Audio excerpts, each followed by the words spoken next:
नमस्कार मित्रांनो, मी आहे दीपक सर आणि स्वागत आहे तुमच्या सगळ्यांचं आपल्या लाडक्या युट्यूब चॅनलमध्ये, ज्याचं नाव आहे द फिजिक्स गुरु. मित्रांनो, आज आपण या व्हिडिओमध्ये चर्चा करणार आहोत वेव्ह ऑप्टिक्स मधल्या एका इम्पॉर्टंट कन्सेप्ट बद्दल, ज्याचं नाव आहे analytical treatment of the band theory. ह्या पॉइंट मध्ये आपण बघणार आहोत ब्राईट बँड साठीची कंडिशन, डार्क बँड साठीची कंडिशन, बँड विड्थ किंवा फ्रिंज विड्थ म्हणजे काय. So for that purpose, let us consider two coherent sources S1 and S2 which are kept at a distance small d from each other. आता coherent म्हणजे पाहिले आपण ज्यांच्यामधून बाहेर पडणाऱ्या लाईटची फ्रिक्वेन्सी सेम असते. Let us consider a screen which is kept at a distance capital D from these sources and consider a point P where the rays from S1 and S2 arrives at a point. म्हणजे P पॉइंटला ह्या दोघांपासून निघणारे raise एकत्र येत आहेत एका पॉइंटला त्या ठिकाणी. Let us draw two perpendiculars S1 M1 and S2 M2 on the screen and also a perpendicular bisector at point O. If this distance is D, मग हे डिस्टन्स काय असेल आपलं D/2 आणि हे डिस्टन्स सुद्धा काय असणार आहे आपलं D/2. Okay, perfect figure. कशाची फिगर आहे ही आपली Young's double slit experiment. Let us consider x as the distance between point P and O. आता या डायग्राम मध्ये जर केअरफुली बघितलं तर आपल्याला दोन राईट अँगल ट्रायंगल्स मिळतात बघा. फर्स्ट PM1 S1 आणि सेकंड PM2 आणि S2. फिजिक्स मध्ये मित्रांनो प्रत्येक पॉइंट लक्षात ठेवण्यासाठी एक ट्रिक असतं. आता ह्या पॉइंट मध्ये ट्रिक्स काय करायचंय तर दोनदा पायथागोरस थिअरम वापरायचंय आणि सबट्रॅक्शन करायचे. मग काढायचंय का आपल्याला तर पार्ट डिफरन्स काढायचा. तर पार्ट डिफरन्स काय बघा, S2P मधून S1P काय करायचंय मायनस. मग S2P कोणाचा हायपोटेनियस आहे हा मोठ्या ट्रायंगलचा PM2 आणि S2, त्यात पायथागोरस वापरायचंय. देन S1P कोणाचा हायपोटेनियस आहे आपला PM1 आणि S1. मग ह्यात पायथागोरस थिअरम वापरायचं आणि त्यांची सबट्रॅक्शन करायची की तुम्हाला काय मिळेल S2P minus S1P. Simple trick आहे. सो दोनदा पायथागोरस थिअरम आपण सबट्रॅक्शन करणार आहे. मग त्यासाठी लागतंय का आपल्याला हे डिस्टन्सेस PM1 आणि PM2. मग पहिल्यांदा PM1 हे डिस्टन्स किती आहे तर PM1 म्हणजे ह्या x मधून आपल्याला D/2 काय करावं लागतंय सबट्रॅक्ट. मग हे शिल्लक राहिलेलं डिस्टन्स आपल्याला मिळतंय म्हणजेच x minus D/2. Then PM2 हे डिस्टन्स कसं काढणार आहे आपण आता तर x प्लस काय करावं लागेल आपल्याला D/2. बघा ना, x मध्ये D/2 मिळवलं की तुम्हाला काय मिळते या ठिकाणी PM2. मग चला स्टार्ट करूयात. आता आपण काय करायचंय तर जो मोठा ट्रायंगल आहे आपला, कुठला ट्रायंगल इन ट्रायंगल PM2 आणि S2 ह्याच्यात पायथागोरस थिअरम यूज करूया. मग काय होईल पायथागोरस थिअरम यूज केल्यावरती S2P square is equal to ह्याचा आणि ह्या साईडचा स्क्वेअर. आता ही साईड काय आपली इकडे D चा स्क्वेअर बरोबर, आणि ही जी साईड आहे तुमची PM2 म्हणजे कोणाची ऍडिशन आहे x प्लस D/2 त्याचा स्क्वेअर होईल. आता म्हणजे कसं करणार आता हे एक्सपान्शन करावं लागेल आपल्याला. कशाचं एक्सपान्शन करताय A प्लस B ब्रॅकेटचा स्क्वेअर.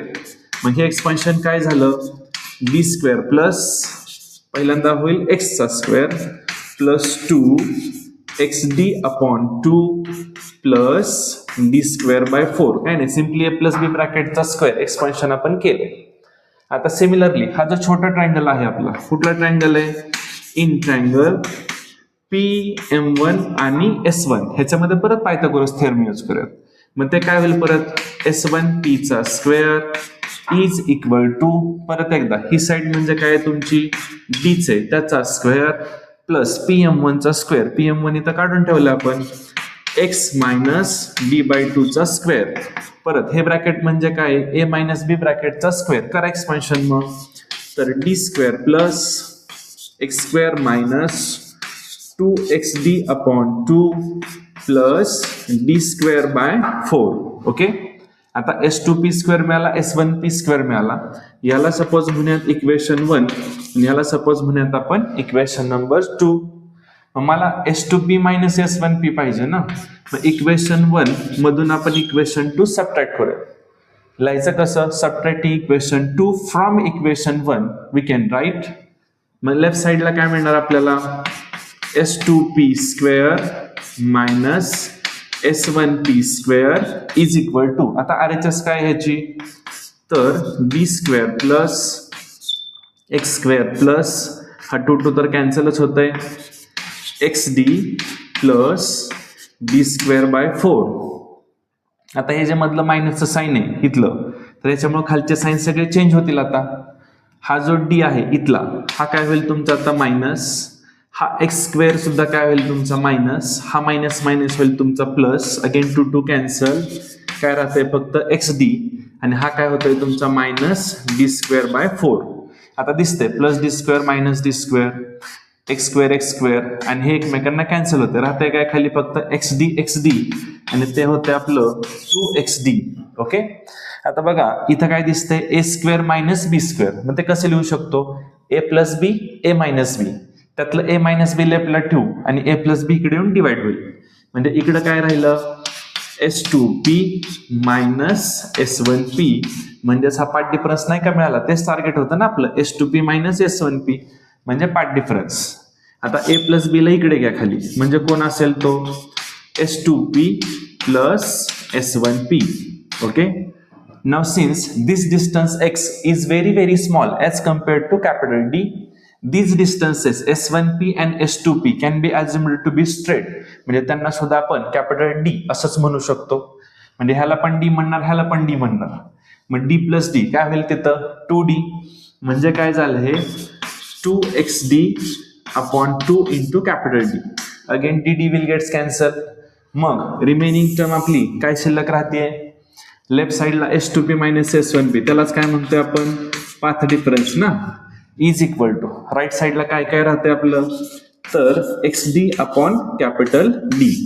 ओके, आता आपल्याला जर हा पॉइंट P ब्राईट पाहिजे असेल तर आपल्याला माहिती आहे ह्या दोन पाथ मधला पाथ डिफरन्स हा कसा लागतो, even multiple of lambda by 2, म्हणजे ह्याला आपण कम्पेअर करू, path difference x is equal to xd upon capital D is equal to even multiple of, कोणाचं इवन मल्टिपल घ्यायचं आहे, लॅम्बडा बाय 2, जर तुम्हाला पॉइंट P हा ब्राईट पाहिजे असेल.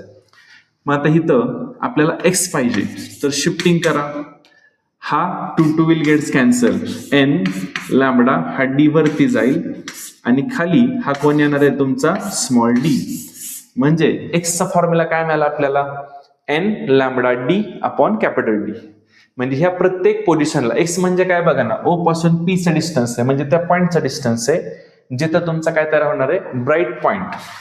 म्हणजे ही कंडिशन कशासाठी काढली आपण, तर ब्राईट पॉइंट साठीच. म्हणजे n 1 2 3 4 जर तुम्ही टाकत गेला तर तुम्हाला respective first second third fourth bright bands त्या ठिकाणी मिळतील.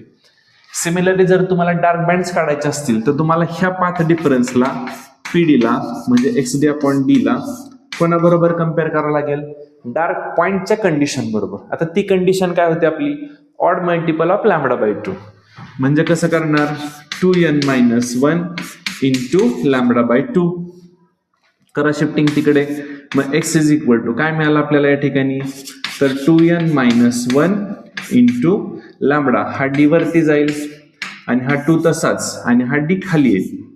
म्हणजे कंडिशन काय मिळेल आपल्याला डार्क बँड साठीची, ह्याला समजा आपण म्हणूयात xn आणि इकडे सपोज ह्याला थोडासा सिम्बॉल चेंज करूयात, दोन्हीकडे सेम होतोय तर ह्याला xm असं म्हणूयात.